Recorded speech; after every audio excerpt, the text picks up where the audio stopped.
Hey everybody, welcome back. We are on our 7th of mini-sodes about overcoming business setbacks or overcoming setbacks in your business. And this one is kind of a method, right? Or a mindset to overcome any setbacks.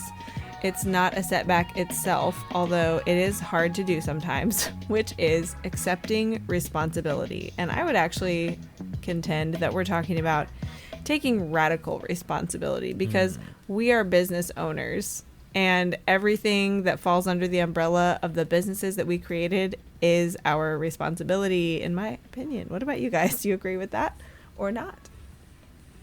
Yeah, I definitely agree. And being an eBay seller or e-commerce seller, I mean, you're the one in charge, so you have, everything's in your hands. You gotta figure out how you're gonna make things work here.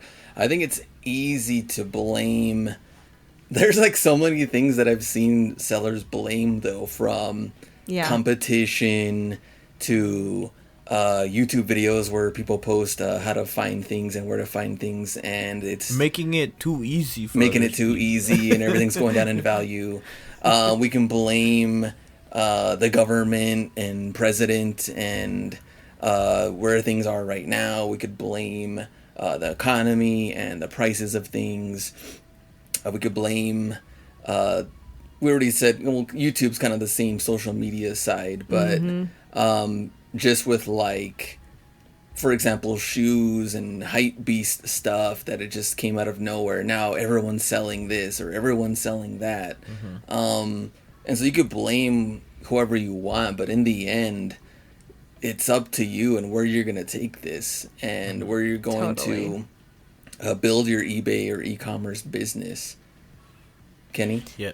I think one of the most impactful books that I have read was the book called Extreme Ownership by Jocko Willink, and he was a former Navy SEAL, and I forgot his partner. There's two of them, and he said, as a leader, everything's your fault. You have to accept ownership of what went wrong because you were the leader, and he related it, being a scout SEAL team leader. He created the plans of attack. He said go signal. He said the signal.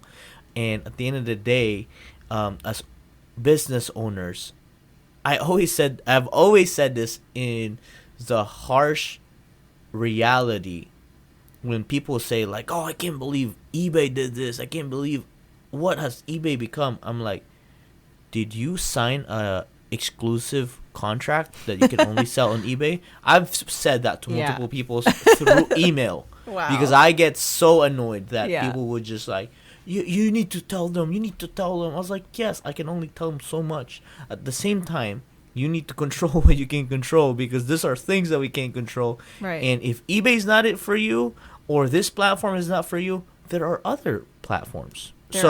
Unless you are an exclusive seller only that you can get sued for millions of dollars for selling to other platforms, everything's, own it, because you chose to sell on eBay, you chose to sell on e-commerce, you chose not to have a 9-to-5 regular job. Who made the choice? Nobody did. Right. And I think this is kind of like the end of the line of the blaming game, because at the end of the day, we really didn't go to school to become. Most of us didn't go to school to become eBay sellers. No. Most of us didn't have this plan 20 years ago, or let alone 5 years ago. So at the end of the day, we got to this point because we made the decision to get here. So, bruh, accept the responsibility. Come on, it's your fault. No, this is everybody else's fault but mine. Glenn, do I have to tell you again? Oh my gosh. No, I love this conversation with the three of us, because I know us, and I know that we're all like, we don't like hearing excuses and complaining and stuff. But it's not just excuses and complaining. I think that really we have a hard time understanding as people that there's a difference between accepting responsibility and accepting blame. Like, let me just illustrate this. Explain that. I'm going to explain it. So, like, imagine that you have, like, a flower in a flower pot outside your house, right? And it shrivels up and dies. Well, let's figure out how to assign the responsibility for why that happened. Okay. Well, it wasn't raining and nobody watered it, right? The sun wasn't shining and the soil had no nutrients.